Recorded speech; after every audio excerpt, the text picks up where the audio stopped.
It was an ordinary Wednesday morning when Amy Collins, a local blogger, sat at her desk, sipping her second cup of coffee for the day. The world outside her window was bustling as usual, cars honking in the distance, the low hum of voices from the street, and the soft rhythm of life unfolding as it did every day. Amy lived in a small, tight-knit town where everyone knew everyone else. As a young woman in her late 20s, she had quickly gained a following with her blog, where she posted personal reflections, lifestyle tips, and occasionally, her thoughts on current events. The blog was her escape, a way to voice her opinions to the world, a place where she could connect with others who shared her views, or at least, that's what she thought. Her audience had been growing steadily over the past year, largely thanks to her candid nature and willingness to tackle controversial subjects. She was fearless when it came to sharing her thoughts, and her followers had come to expect a fresh perspective on whatever topic Amy decided to tackle next. Today, however, was different. Today, she felt the need to speak out about something that had been on her mind for weeks, a scandal involving an Army colonel who had recently visited her town. Colonel Jack Harris was well known around the area, a decorated officer with a reputation that preceded him. He had been stationed at a nearby military base for years, and although he wasn't a local, his presence was significant enough for people to recognize him in public. Amy, who had met him once at a local charity event, had been intrigued by the man's commanding aura and sharp demeanor. He was the kind of man who commanded respect without ever needing to raise his voice. People admired him, and despite the occasional rumors that floated through town, his reputation remained mostly untarnished. But rumors, as they often do, had a way of growing legs. In recent weeks, whispers had begun to circulate that Colonel Harris was involved in something much darker than anyone had imagined. According to a few sources, friends of friends, acquaintances who claimed to have witnessed things, the colonel had been accused of inappropriate behavior at the base. While nothing had been officially confirmed, the stories swirling around him were enough to make people uncomfortable. Amy had heard a few of these whispers herself but hadn't paid much attention. That is, until one day when a source reached out to her directly. It wasn't someone she knew personally, but the message was clear: the colonel had been involved in an assault, a sexual assault to be specific, and it had been covered up by the military. Amy's curiosity had piqued immediately. She wasn't sure how true the accusation was, but she felt compelled to investigate. This was the kind of story that could catapult her blog into a new stratosphere, a story that could bring her attention and validate her growing online presence. She knew she could break it wide open if she just dug deep enough. For the next several days, Amy spent her time sifting through anonymous messages, reaching out to those who claimed to have information, and connecting the dots in an effort to get to the truth. The more she delved into it, the more convinced she became that there was something to the accusation. She wasn't sure if the colonel was directly involved, but it seemed plausible.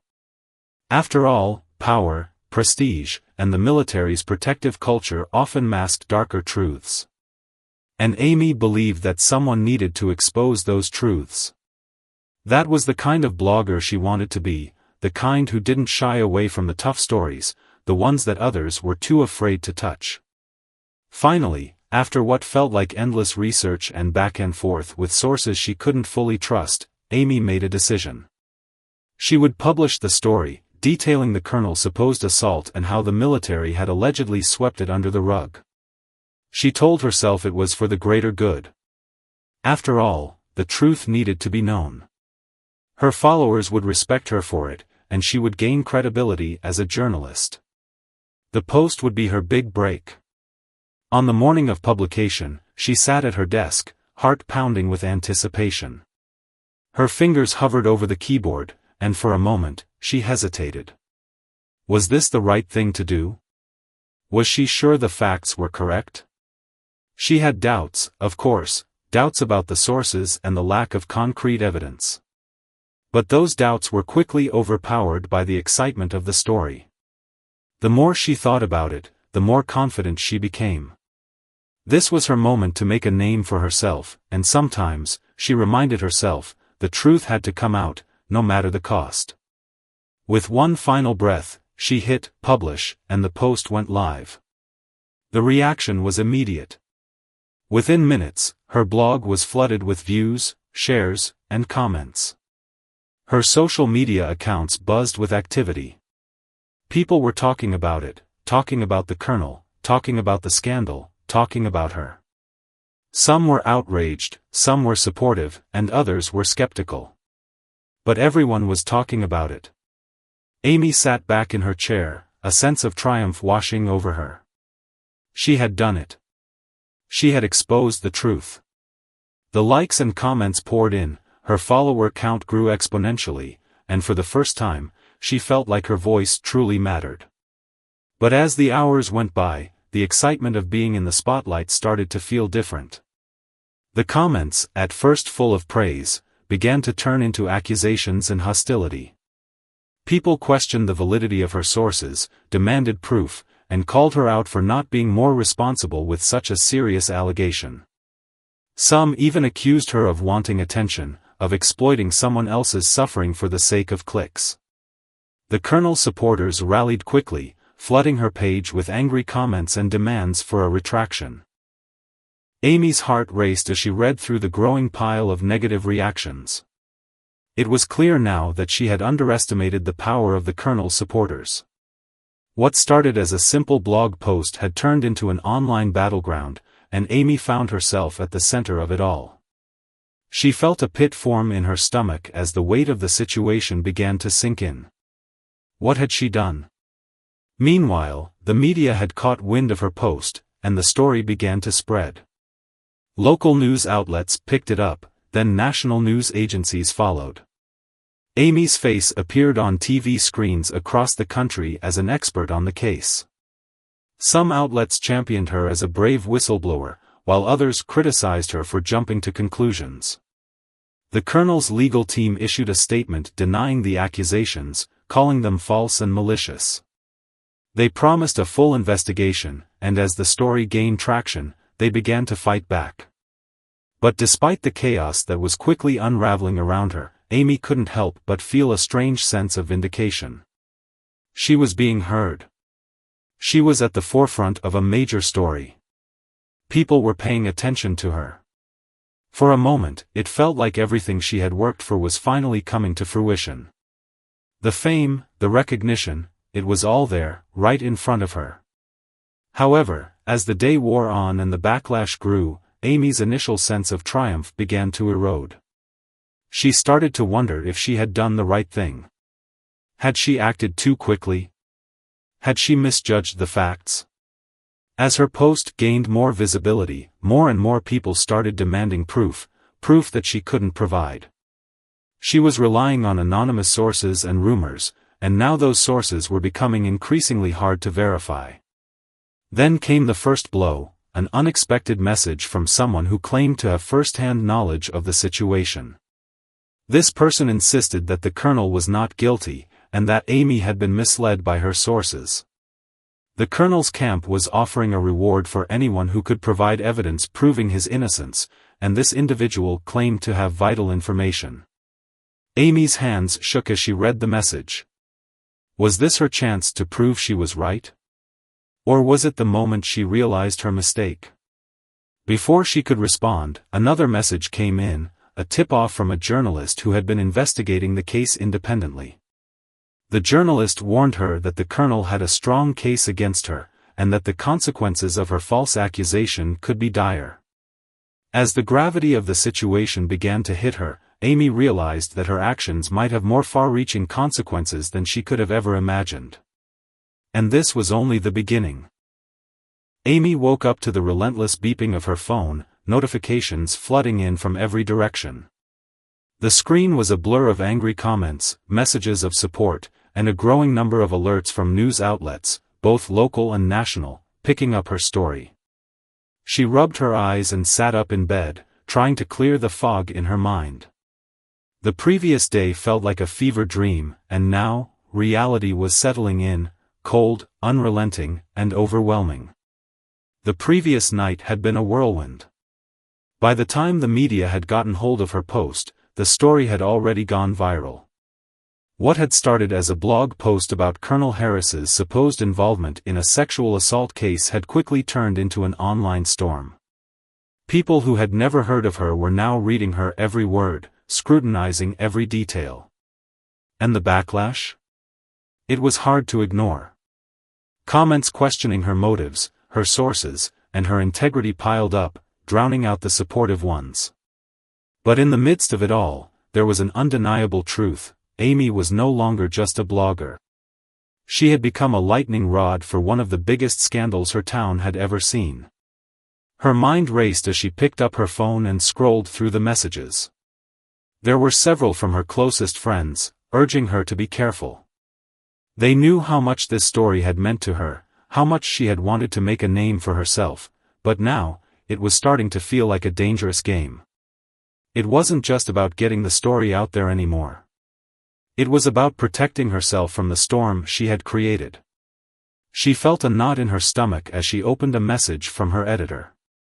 It was short, direct, and chilling: "Amy, we need to talk. Call me ASAP." The phone call came quickly. Her editor's voice was tight, and there was a sense of urgency she couldn't ignore. "Amy, listen, we've been getting a lot of pushback from both sides on this. People are questioning your sources, and we need to figure out where this is going. I need you to be careful. You don't want to get caught up in something you can't control." Amy's heart pounded in her chest. She had anticipated some controversy, but this was more than she had bargained for. "I know, but the story, what if it's true? What if the Colonel is guilty?" "People deserve to know," she replied, her voice shaky. "You've got to tread carefully. There's a lot more at stake here than you realize. You're playing with fire, Amy. And if you don't have the proof to back up these allegations, it's going to blow up in your face."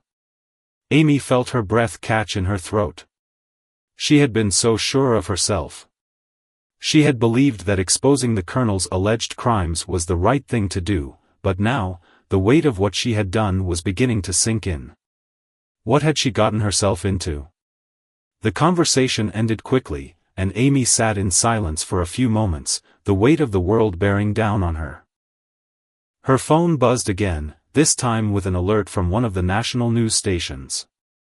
A headline flashed across the screen: "Bloggers' accusations against Army Colonel spark backlash. Is it true?"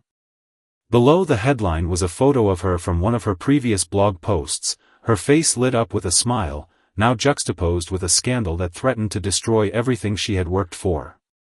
Her mind swirled as she tried to process everything.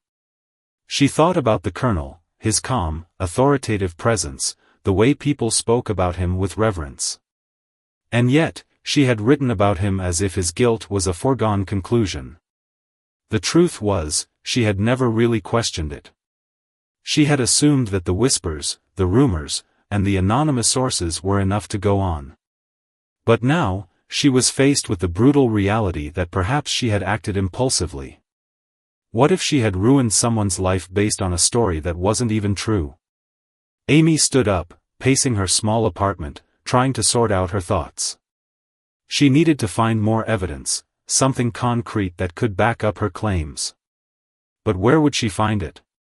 Who could she trust now? The more she thought about it, the more complicated it became. She had no solid proof, no physical evidence to support the assault allegations. All she had were rumors, unverified stories, and the vague accounts from anonymous sources. In the court of public opinion, that was enough. But in a court of law, it would be a different story. A knock on the door interrupted her spiraling thoughts. Amy froze for a moment, wondering who could possibly be at her door at this hour. She hadn't arranged to meet anyone, and it wasn't a time for casual visits. Reluctantly, she opened the door, and to her surprise, standing there was Sarah, one of her close friends from college.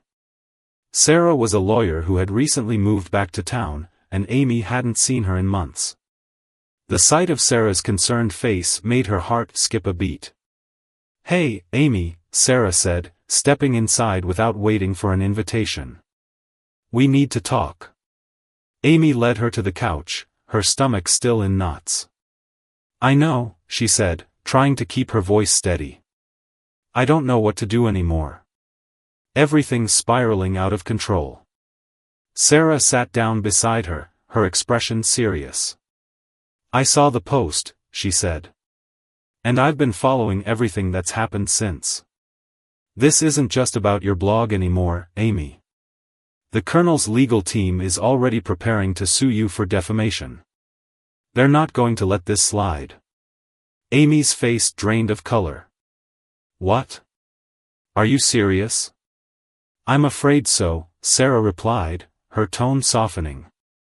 "I don't want to scare you, but you're in real trouble here. The fact that you don't have solid proof makes it even worse. And I'm sure you know, defamation cases aren't easy to win, especially when it comes to public figures." Amy could feel her chest tightening. "I never meant for this to get out of hand," she whispered. "I just wanted to tell the truth. If he's guilty, people deserve to know." "I get that," Sarah said, her voice gentle but firm. "But you need to be careful how you approach this. If you don't have the evidence to back up your claims, you could be facing serious consequences. This isn't just about your reputation anymore. This could affect your future, your career." Tears welled up in Amy's eyes, and she fought to hold them back. The weight of what she had done was unbearable. She had wanted to expose the truth, but now, she wasn't so sure what the truth was anymore. Had she been manipulated? Had she been too eager to break a story without considering the consequences? "I didn't think it would go this far," Amy admitted, her voice trembling. "I thought I could handle it. But now I feel like I've lost control." Sarah gave her a sympathetic look, then reached for her phone. "I know a few people in the media who can help. But you need to get ahead of this, Amy. You need to start gathering everything you can, and you need to be honest about what you know and what you don't know. Otherwise, this could destroy everything you've worked for." Amy nodded, her mind racing with 1,000 thoughts. She had dug herself into a hole, and now it felt like there was no way out. The story was already out there, but without proof, without something concrete to back up her claims, she was at the mercy of those who could discredit her. She had to find a way to fix this, or risk losing everything. Over the next few days, Amy worked tirelessly to gather information. She reached out to her sources again, trying to dig deeper, but most of them were either unwilling to speak further or denied knowing anything concrete. The Colonel's team was everywhere, shutting down every attempt she made to get more details, and the public's perception of the case was growing more divided by the hour. The more Amy tried to salvage her reputation, the more it became clear, this was a battle she might not win. The Colonel was a powerful man, and the legal machine behind him was formidable. She couldn't fight this on her own. And yet, the weight of the accusation, the damage already done, gnawed at her. If she couldn't prove it, if she couldn't take it all the way, what would be left of her? But the real shock came when Amy received a final, unexpected message, one that would change everything she thought she knew about the situation. The message came from a source who claimed to have direct knowledge of Colonel Harris's whereabouts on the night of the alleged assault. It was the break she had been waiting for. But there was one catch, it came with a warning. Trust this person at your own peril. Amy had no idea who they were, but they claimed to hold the key to the truth. This was her chance, but at what cost? Amy stared at the screen of her phone, the message blinking back at her. The words danced in her mind, repeating over and over again, "I know where the Colonel was that night. I have proof, but trust no one. The truth is dangerous." She didn't know whether she felt a sense of relief or dread. Her heart pounded in her chest as her mind raced with questions. Who could have sent this? Was it a trap, or was this the key to everything she'd been fighting for? Her breath caught in her throat. She had spent the last few days trying to put together pieces of a puzzle that seemed almost impossible to solve. But this could be the breakthrough she so desperately needed. The room seemed to close in around her as she considered her options. She had already found herself in deeper waters than she had anticipated, and each step felt like it was pushing her further toward a point of no return. She couldn't shake the feeling that the stakes were much higher than she had first imagined. This wasn't just about a blog post anymore, it was about her future, her reputation, and the dangerous game she had chosen to play. But one thing was certain, she couldn't back down now. Not when she was so close to uncovering the truth. Amy hesitated for a moment before responding, her fingers trembling as she typed out a simple reply, "What proof?" "Meet me." She hit send and waited, every second feeling like an eternity. Her thoughts were a whirlwind of possibilities, each one more disturbing than the last. She had to be careful. There were too many risks at play, and one misstep could cost her everything. The anonymous message could have been anyone, someone trying to manipulate her, someone with their own agenda. But if it was legitimate, if the Colonel's alibi could be shattered, it could turn everything in her favor. The key to the truth was in her grasp, but at what cost? She paced back and forth in her apartment, the hours dragging by in an agonizing crawl. The phone remained silent, no new messages, no sign of movement. Then, just as she was about to give up, a new notification appeared. It was from the same anonymous source. The Colonel was at the casino the night of the alleged incident. "I have security footage, but it's not safe to share it yet. Meet me at 3 p.m. tomorrow, by the old warehouse on Jefferson Street. Come alone. No one can know." Amy's hands shook as she read the message. She had heard rumors about the Colonel's frequent visits to a casino in the area, but nothing concrete. The casino had been a rumor mill for the rich and powerful, where deals were made and secrets were buried. But footage? That was a game changer. The pieces were starting to fall into place, but there was still so much she didn't know. Why was this person choosing to help her? What did they want in return? She looked at the clock. It was 9:30 p.m., and the hours until her meeting felt like a lifetime. She couldn't shake the feeling that something was off. The sense of danger was palpable, like a dark cloud hanging over her. Still, she knew she had to go. This was her chance to expose the truth once and for all.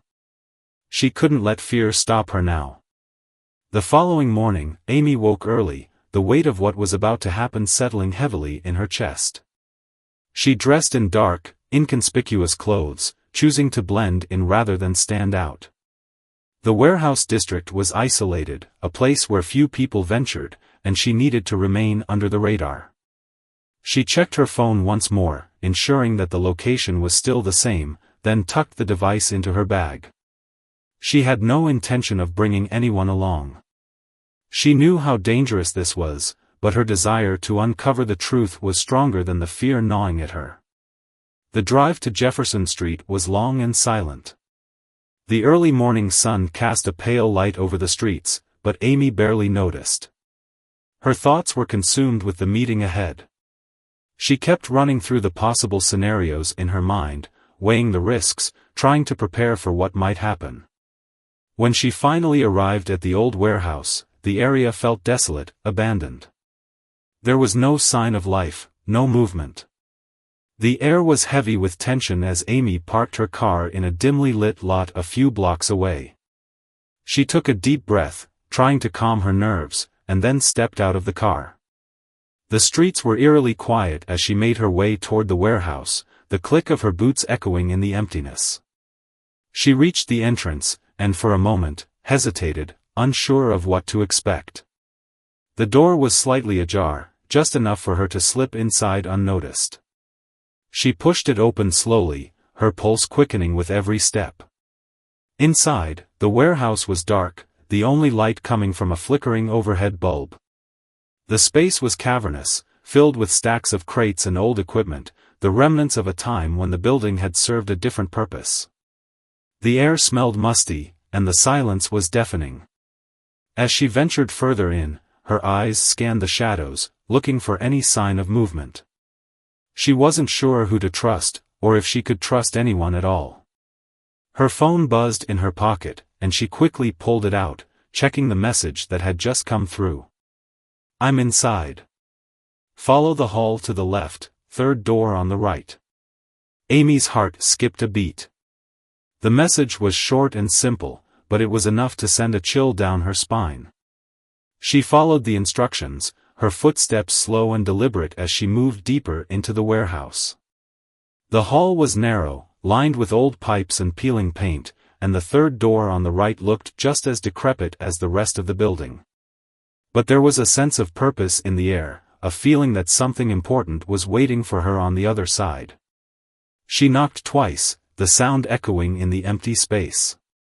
A few moments passed before the door creaked open, revealing a man standing in the doorway.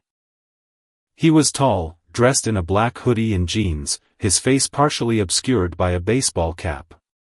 Amy couldn't see his eyes, but the tension in the air was palpable. Without saying a word, the man stepped aside, allowing her to enter. Inside, the room was small, filled with nothing more than a table, a few chairs, and a laptop. On the table was a flash drive, and the man motioned for her to sit. "The footage is on there," he said, his voice low and gruff. "But you need to be careful. The colonel has eyes everywhere. If he finds out you've got this, you won't make it out of here unscathed." Amy swallowed hard, her mind racing. "Who are you?" she asked, her voice barely above a whisper. She needed to know who she was dealing with. There was no telling what this man's motives were, but she couldn't afford to trust anyone blindly. "I'm someone who knows the truth," he replied simply, his tone cold. "And I'm not the only one. But you're the one who's going to make sure it gets out. You're the one who's going to expose him." Amy felt a mix of emotions, relief, fear, and a growing sense of responsibility. She had what she had come for, the evidence that could shatter everything, but now, she wasn't sure what to do with it. This wasn't just about telling a story anymore. This was about confronting a system of power, corruption, and manipulation that reached far beyond her. The colonel's reputation, his career, his life, all of it was in her hands. But was she ready for what came next? "Why me?" she asked, the question slipping out before she could stop it. "Why give this to me?" The man paused, his face unreadable. "Because you're the only one who will tell it. You're the only one who will make sure it doesn't get buried. But be warned, once you've seen this, there's no going back." Amy reached for the flash drive, her fingers trembling as she slid it into her bag. She nodded, acknowledging the weight of the choice she was about to make. She had crossed a line now, and there was no turning back. The question was no longer about whether she would expose the truth, it was whether she could survive the consequences of doing so. And as she walked out of that warehouse, the weight of the unknown pressed down on her shoulders, a constant reminder that the real fight was only just beginning. The following days felt like a blur to Amy. The weight of the flash drive she carried in her bag seemed to grow heavier with each passing moment, pressing down on her like a constant reminder of the dangerous path she had chosen. She hadn't told anyone about the footage yet, not her friends, not her family, and certainly not her followers. She knew that even a whisper of this information could destroy everything she had built over the past few years. But she also knew that she had to do something. The truth had to be exposed, no matter the cost. Amy spent the next few nights poring over the footage in her small apartment, alone with her thoughts and the chilling images on the screen. The video was grainy, the lighting dim, but it was clear enough to make her stomach churn. There, in the dark corner of the casino, the colonel stood, talking to a well-dressed man who was too far away to make out. She had seen his face before, in the news, at events, always surrounded by the wealthy and the powerful. This was the kind of man who made deals in the shadows, the kind who could make or break careers with a single phone call. But it wasn't just the colonel's presence at the casino that shocked Amy, it was the time stamp. The footage showed him there, in the exact time frame of the alleged incident, a full 3 hours before the alleged assault. The evidence couldn't be ignored, and the timing was too precise. It was damning. But there was one problem: the footage wasn't conclusive. It didn't prove anything on its own. It was just a piece of the puzzle. And Amy knew that without more evidence, she was in danger of making the same mistake again, accusing someone without the full picture. She couldn't afford to get this wrong. The stakes were higher now than they had ever been before. She couldn't risk her credibility, her career, or her safety on incomplete information. For the next few days, Amy kept the footage locked away, unable to make up her mind. She knew that the only way to expose the truth was to go public with it, but the thought of doing so terrified her. She had seen what happened to those who challenged the powerful, those who dared to speak out. They were silenced, erased from the conversation, their careers and lives destroyed by people who wielded power like a weapon. Could she really go up against the colonel, a man with resources and connections that spanned the city, the country, maybe even the world? And what about the mysterious figure who had given her the footage? Was she being used in some larger game she didn't understand? But as the days wore on, Amy could no longer ignore the pull of the truth. The footage was all she had, and if she didn't act on it now, she would lose her chance. She had made a promise to herself when she started her blog, to uncover the stories that no one else would tell, to give a voice to those who had been silenced. She couldn't let this be any different. On a rainy afternoon, Amy sat at her kitchen table, the screen of her laptop open in front of her. She had already written several drafts of the post, each one more hesitant than the last. Each time she tried to articulate what she had seen, she found herself stumbling over her words, unsure of how to frame it, how to make it make sense. The fear was overwhelming, but she knew she had to push through it. She had spent far too long searching for the truth to let it slip away now. She took a deep breath and started typing. A powerful man stands accused of a crime he didn't commit, at least, that's the story we've all been told. But the truth is often much darker than we imagine, and today, I'm sharing something that could change everything. Her fingers flew across the keyboard as she outlined the events leading up to the colonel's alleged assault, making sure to include the most critical details. She referenced the witnesses, the inconsistencies in the statements, and most importantly, the footage she had seen. She didn't release the footage itself, not yet, but she described it in enough detail to let her readers know that something was amiss. She even included a warning: "I've seen the evidence. You won't believe it, but you need to. Trust me, this is only the beginning."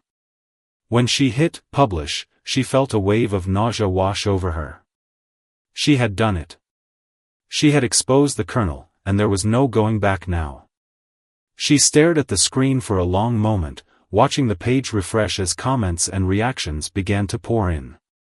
At first, the response was slow, just a few curious inquiries, some skeptical comments, and a lot of people wondering where the footage was. But as the hours passed, the story began to spread. Her blog gained traction, and before long, it was being shared across social media, on forums, in private messages. The post was going viral, and Amy could feel the weight of what she had done settling over her like a storm.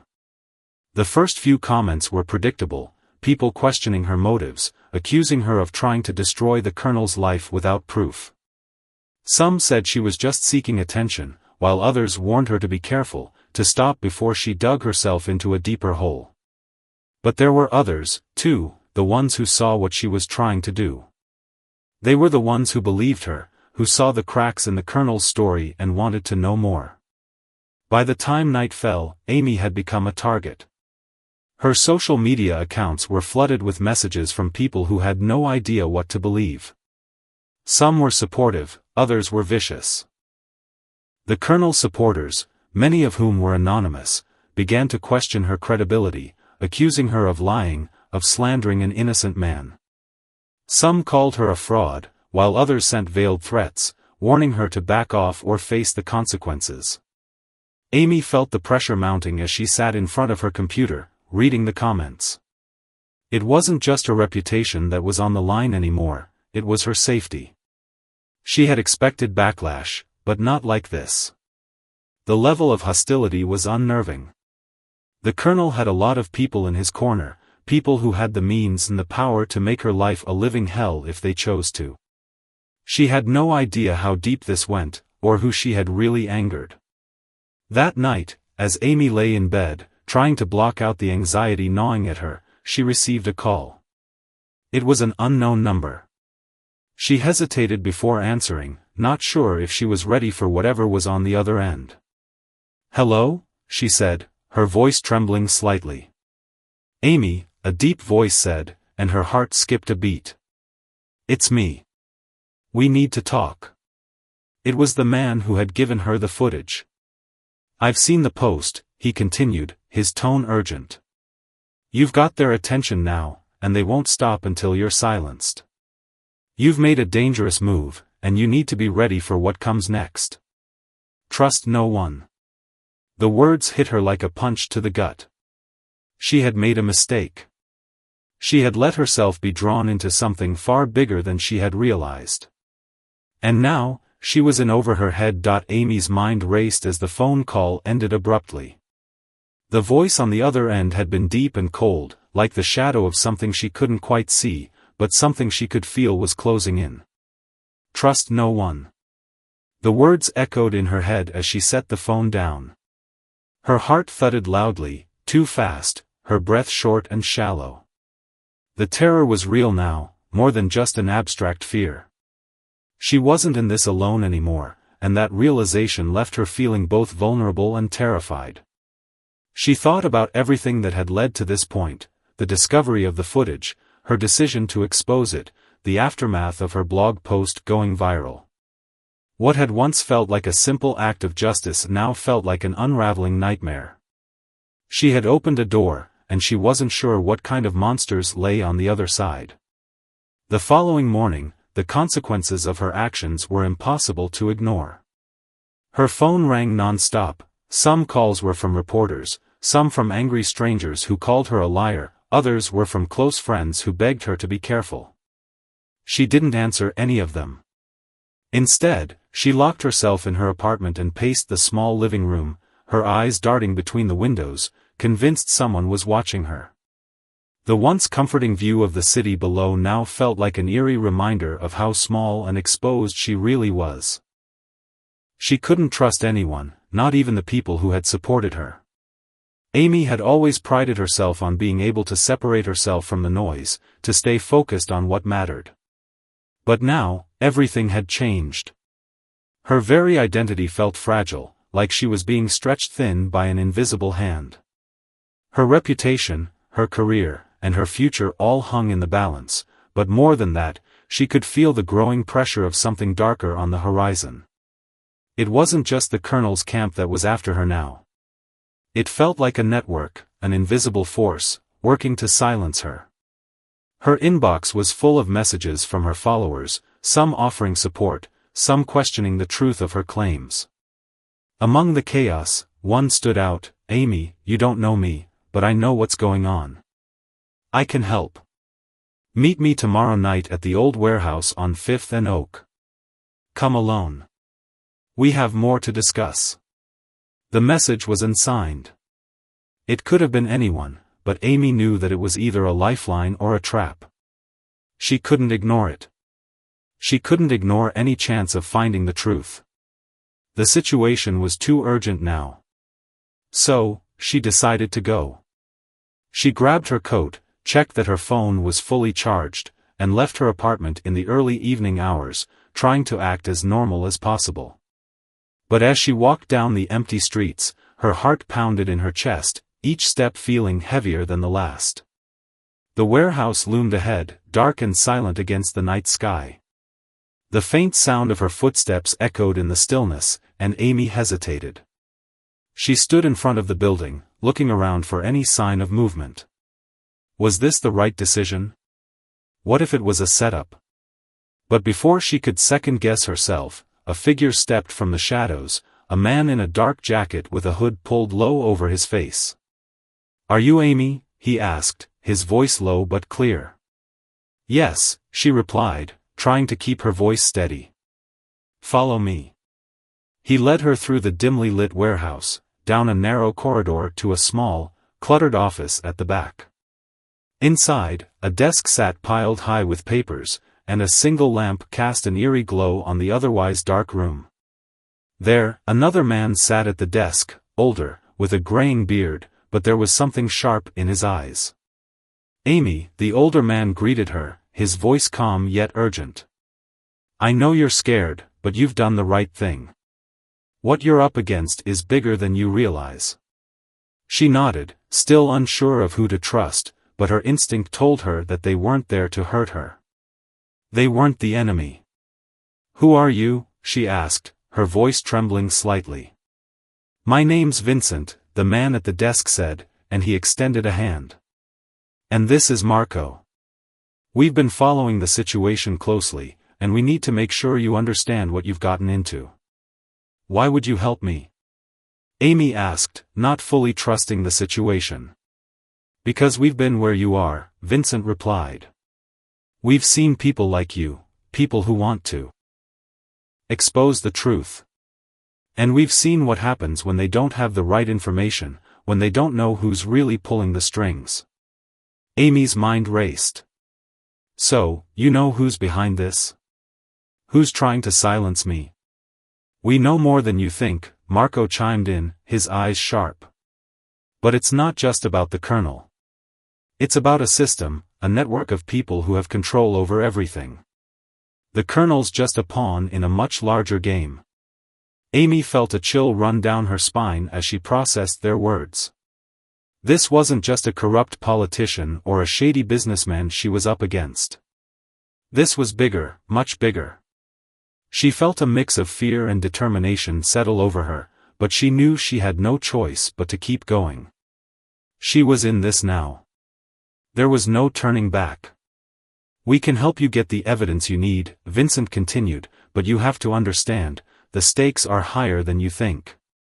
If you want to expose the truth, you'll have to be prepared for the consequences. They won't stop until they destroy you. Amy's head spun. The weight of everything she was hearing was almost too much to bear. She had started this journey to expose one man's lie, but now it seemed like she had uncovered a massive web of deceit. What do I have to do? She asked, her voice barely above a whisper. We'll help you get the information, Vincent said. But you need to stay under the radar for now. We'll give you the tools to dig deeper, but it's on you to be careful. They're watching. Who? Amy asked, her voice cracking with the weight of the unknown. We can't say yet, Marco answered. But trust us, Amy, you're not alone in this. There are others out there who want the truth to come to light. Amy looked at the two men, realizing that they had their own motivations, perhaps they, too, had been victims of the same system. But right now, they were her best shot at getting the evidence she needed to bring the Colonel and whoever else was involved to justice. After a long discussion about the next steps, Amy left the warehouse, the promise of help still hanging in the air like a fragile thread. The rain had started again, pouring down in sheets as she walked to her car. She didn't feel safer, but she felt a flicker of hope that maybe, just maybe, she wasn't in this fight alone anymore. The next few weeks were a blur of investigations, secret meetings, and cryptic messages from Vincent and Marco. They sent her documents, photographs, and more footage, each piece of evidence pulling Amy deeper into a conspiracy that seemed to have no end. She kept her head low, continued to write for her blog, and posted updates sparingly, all while digging through the details that the public didn't see. The Colonel remained untouchable for now. But Amy knew that with each piece of the puzzle she uncovered, the walls around him were starting to crack. She just had to stay patient, stay focused, and hope that the pieces would fall into place before it was too late. The stakes had never been higher. She had crossed a line she could never uncross, and now, there was no going back. Amy had reached the point of no return. The path she had been walking for weeks had no end in sight, and every step seemed to pull her deeper into a web of danger, deceit, and power she had never imagined. The phone call that had left her with an overwhelming sense of dread haunted her, echoing in her mind like a relentless drumbeat. It was one thing to face the unknown, but it was another entirely to know that powerful people, people with resources and influence, were actively trying to silence her. Her heart beat faster as she realized that everything she had uncovered, everything she had sacrificed, could be meaningless if she didn't act quickly. The next day, she woke up to the same grim reality. The ominous feeling from the phone call lingered, as though someone or something was lurking around the corner, watching her every move. Amy was no stranger to the feeling of paranoia that had begun to gnaw at her, but she also knew that she couldn't back down now. If she did, everything she had fought for, everything she had learned, would be buried forever, and the people responsible for the crimes she had uncovered would continue to operate in the shadows, unchallenged. Her phone buzzed again, this time with a message from Vincent. It was a simple message that sent a chill down her spine: "Meet me at the safe house. We're running out of time." Amy had been to the safe house once before, hidden in the woods on the outskirts of town, a small house that could easily be overlooked. It was a place where she could meet with Vincent and Marco without fear of being seen or heard. As she read the message, she felt a mix of emotions. On one hand, she knew she needed their help more than ever. But on the other hand, she couldn't shake the feeling that they, too, might have their own hidden agenda. After everything that had happened, could she really trust anyone? Could she trust anyone who had been a part of this world of corruption and secrecy? Still, Amy knew that she had no other choice. She couldn't fight this battle alone.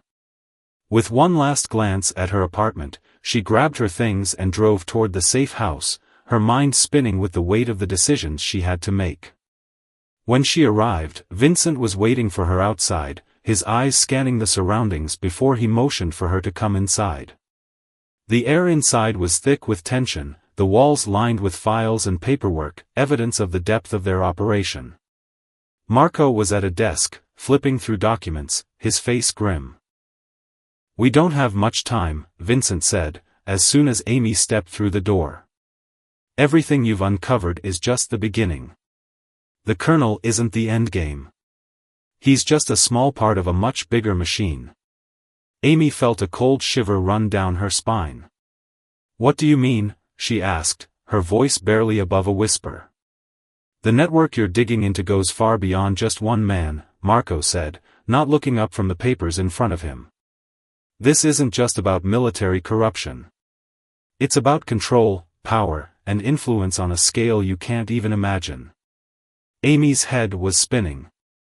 She had known that the situation was bigger than she had originally thought, but hearing it spoken so plainly made it feel all the more real. She had thought that exposing the Colonel's crimes would be enough, that it would be the key to bringing down the entire operation. But now she understood that she had been naive. The web of corruption stretched far wider, and she had only begun to scratch the surface. "We need to move fast," Vincent said, cutting through her thoughts. "We've been gathering evidence, but we've been running into roadblocks. The people we're up against have eyes everywhere. They'll stop at nothing to keep this hidden." Amy nodded, her mind racing as she processed everything. The more she learned, the more dangerous this became. Her investigation had gone beyond mere reporting now. She was at the heart of a conspiracy that could bring down some of the most powerful people in the country. But there was no turning back. She had come too far, and the truth, no matter how dangerous, had to come out. "We've got to act fast," Marco said. "We have one shot at this. If we don't move now, they'll find a way to shut us down for good." Amy swallowed hard, her throat dry. She had never felt so out of her depth. But she also knew that she couldn't back down. This wasn't just about her anymore. It was about the truth, about exposing the lies that had held the country in its grip for far too long. "We have everything we need to take them down," Vincent continued. "But we need a plan. We can't just rush in blindly." "Then what do we do?" Amy asked, her voice filled with urgency. "We wait for the right moment," Vincent said, his eyes narrowing with determination. "We've been gathering intel on the people involved, and we know when they're most vulnerable. We'll strike then." Amy felt a wave of fear wash over her. The thought of waiting, of sitting idly by while the people she was up against plotted their next move, was unbearable. But she knew that Vincent was right. They had to be strategic. They couldn't afford to make a mistake. The next few days were a blur. Amy spent most of her time at the safe house, poring over documents, reviewing the evidence, and preparing for what was to come. But the longer she stayed, the more she felt the weight of the situation pressing down on her. Every knock on the door, every unfamiliar car that drove by, made her jump. She knew that the people she was up against had eyes everywhere, and she couldn't afford to let her guard down for even a moment. Then came the day that everything changed.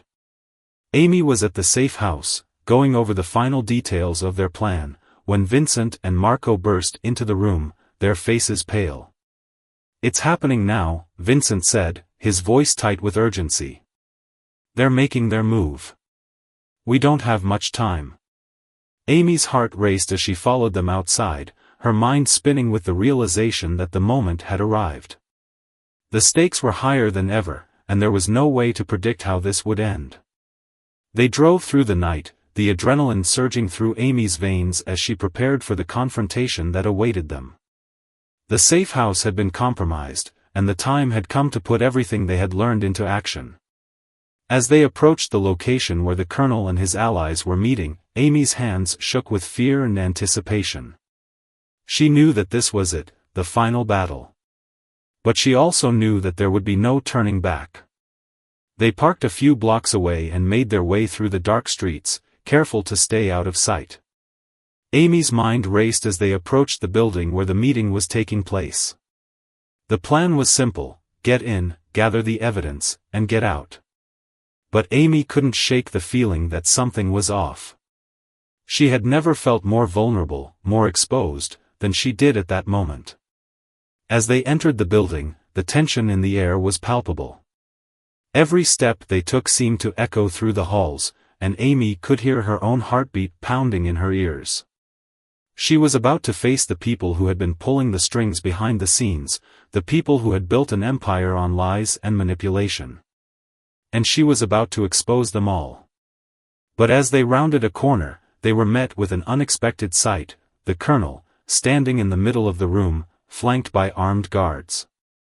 Amy froze, her heart skipping a beat. It was too late to turn back now. The confrontation had begun. "You shouldn't have come here," the colonel said, his voice cold and menacing. Amy didn't flinch. "I'm not going anywhere," she replied, her voice steady despite the fear coursing through her. The colonel smirked. "You think you can stop this? You think you can bring me down? You have no idea what you're dealing with." But Amy was done being afraid.